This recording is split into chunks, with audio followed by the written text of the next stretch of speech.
my Mercurial mercenaries. I'll try and make this a short, sharp video for you. This is going to be an episode of detective work, like a kind of Columbo, but without the dirty Mac. We are going to delve into the world yet again of King Gizz. It's been a while, hasn't it? It's been a while, and I'm still anticipating with relish. Infest the rat's nest. It's about time we had a bit of thrash metal in 2019, don't you think? From a now relatively popular band. You can nearly put King Gizz into the bracket of popular rather than some kind of cult. But I got today, my mercenaries, I got a message on Twitter, and it went like this. From Tim Alm to the Mercurial number 6. This is the box art for a mid-80s Atari Commodore 64 game. Look familiar? Right down to the font. And I clicked it, and I thought, yeah, it does look familiar. Now, this is the point where I want to say that you have to take everything on the internet with a pinch of salt. I might as well open this. I'm just sort of waving it around.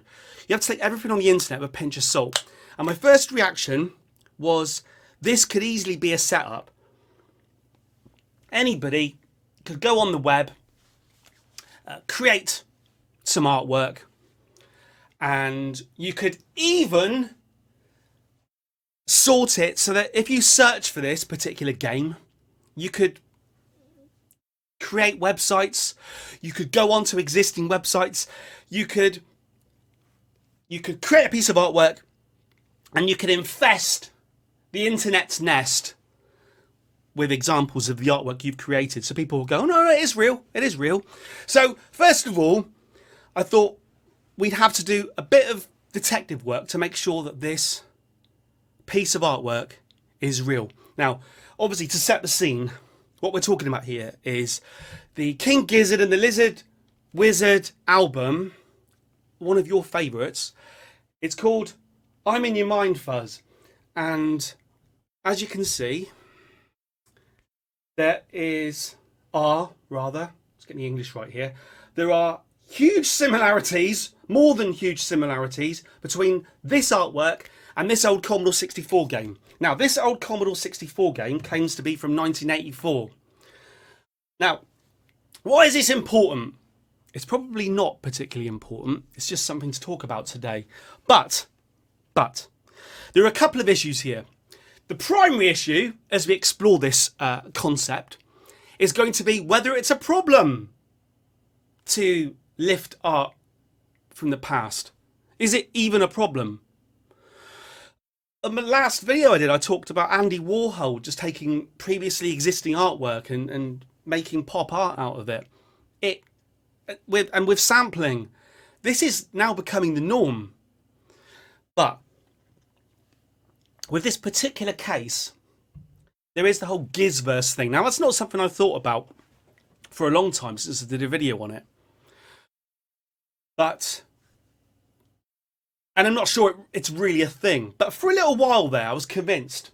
And we had the 3 albums. We had I'm in Your Mind Fuzz, going on to Non-Again Infinity, going on to Murder of the Universe. And what we talked about in previous videos was the fact that there's this kind of universe created by King Gizzard and the Lizard Wizard. And thematically, you can see that the mountain with the crumbling castle, the mountain with the castle from I'm in Your Mind Fuzz, continues onto the artwork for Non-Again Infinity. The castle's not there, but the mountain's still there. And then you get to this hideously kind of Han Taiyumi sick, spewed version of it here. So what we're saying is that the Gizzverse kind of uses this piece of artwork here as its kind of guiding light, its fundamental concept. And this might be common knowledge for all King Gizzard fans out there. You might be watching this now going, yes, so what? We all know this. You're behind the times again, Mercurial number 6. But just let me play this out. Just pretend that I have got me Mac on now, got me shirt and tie back on, got my cigar. I smoke a pipe, I suppose. We could do this as a pipe. Now, first of all, before we explore whether it would be a problem or not, Let's just make sure this is valid. And this is where I need your help. Because at some point during this video, it might be that I'm talking bollocks and you guys go, this is just, what do you call it? When someone like April Fools you, it's like a prank. This could just be a prank. Could be a prank. Still, it's an interesting prank to talk about. Why not? So, what's going on here is that this is allegedly a Commodore 64 game, Atari game, Apple game from 1984, made by SSI Software under their Rapid Fire. I mean, I'm only reading it under their Rapid Fire label. All right. Now, the first thing I wanted to do was find a review of this game in a magazine that I recognise as being valid, like Zap 64. No, I'm quite the authority on 8-bit games, but unfortunately I was a Spectrum owner, so I'm not too hot on the Commodore 64 stuff. But this game was 1984, and Zap didn't start till 1985. And when I tried to search for reviews from the time, sort of scanned in magazines, couldn't find any. So I still did some research. If you if you Google Fortress by SSI, it exists. Here we go. This is Fortress. We got a description here of the game. Fortress is a strategy game similar to Go, played on a board. The aim of the game is to control as many fields as possible, and then when you read through it, there are mentions of fortresses, the enemy being destroyed, a castle. So there's mentions of castles, which kind of makes the idea of having the cover with a castle on it legitimate. And here we go. These are 80s 80s graphics. And when you scroll down, you can see that they've got the box art. I can say at this point, I'm still thinking, yeah, whatever. But there's the box art. And the game is created by Jim Templeton and Patty Denbrook, with cover design by Image Creations. That's what it says just down here. Cover design by Image Creations. It looks pretty legitimate. 1984 award winner. This version here is for the Atari. So what I thought then was, let's check SSI themselves, and I found the Spring 1984 catalogue for SSI, Strategic Simulations Incorporated, and I can see that, I don't know if you can see it there, just here, this was allegedly uploaded in 2011. Well, no, it was uploaded in 2011, and this album, hang on, this album is 2014. So this upload predates the album. So this is the catalogue, and when you flick through the catalogue, we've got, well, for a start, we've got mention of a Commodore 64 Fortress tournament. And as you flick through the catalogue, we can see that. Here we go, Rapid Fire Games, and here's the Fortress thing. And this is a PDF uploaded in 2011. So that seems, again, legitimate. So we've got a couple of different covers that exist scanned in on the internet. Here's one for Apple and Atari. You can see in the top corner there. Apple and Atari. The Commodore 64 version. Anyway, the long and short of it is they seem legitimately different. So you've got legitimately different artwork for legitimately different computers with a magazine that's published before this, a PDF of allegedly a brochure from 1984 that was uploaded to the internet before this album was created. So I think, now this is where I need your detective work, guys. If I'm wrong, then put it down in the comments below. Right. Now, so then I thought, okay, fine.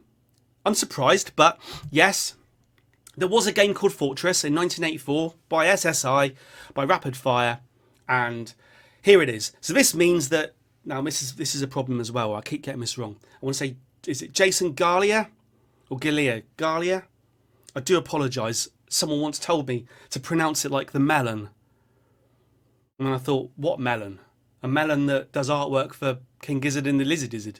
So then I thought, what's the problem here?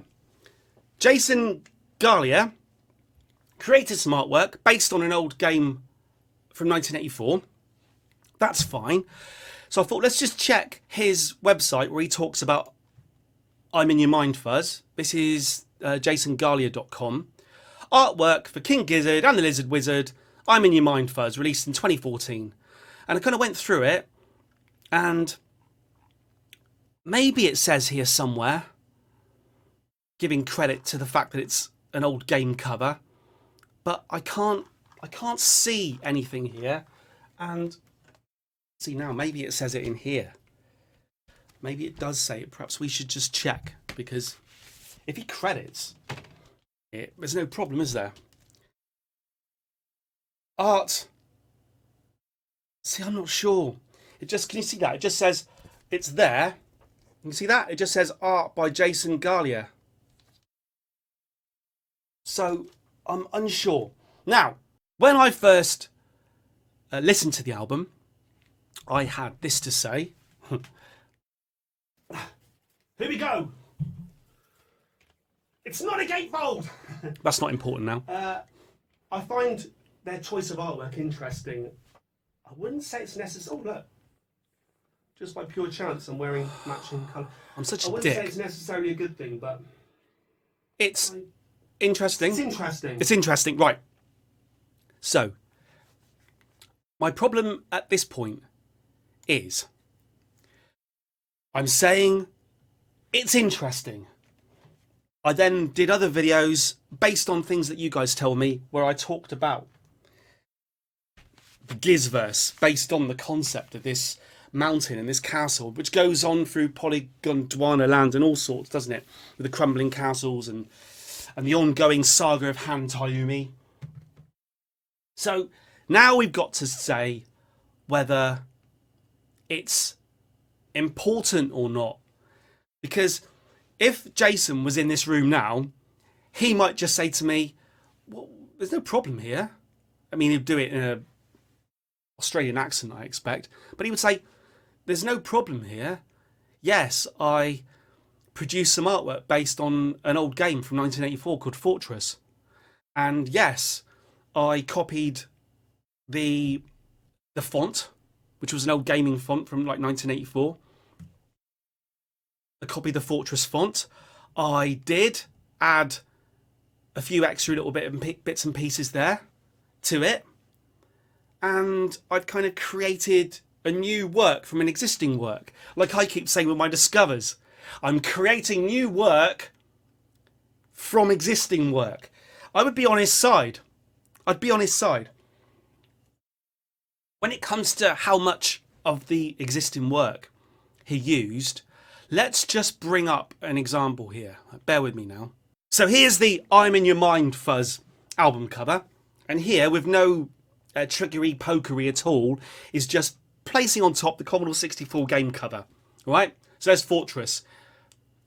King Gizz, Fortress. King Gizz, Fortress. Now you might say, oh, there's a few differences there. Well, let's just take the hand for an example. So I've just resized the hand slightly from the Commodore 64 artwork and overlaid it. There you go. So that is gone there, gone. This is the Commodore 64 artwork placed on top of King Gizzard's. So you can see, right? Here's the mountain and the castle. Now, from the original artwork, you can see that the castle door is on the wrong side. So what I've had to do is just flip the castle, all right? So there's the castle overlaid. Off, on, off, on. So there's the hand and the castle.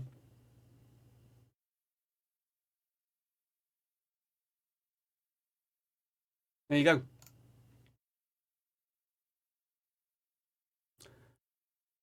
Now, so what do we, let's take that off and go back to King Gizz. So, I mean, it is different, but it's also exactly the same. It's also exactly the same. So, what's my point here? My point here is, We've done a little bit of research. We've pulled up a PDF of a magazine from 1984 that seems to show that this is legit. There's other mentions of it in other wikis and things. It seems legit, unless you guys can tell me otherwise. This could be an almighty con. Like I said, the problem is that I had many Spectrum games from that era, but I did not have Commodore 64 games. Actually, I did have a Commodore 64 at that time, but I had Forbidden Forest, which weirdly I can still remember the music for. Forbidden Forest on a Commodore 64. And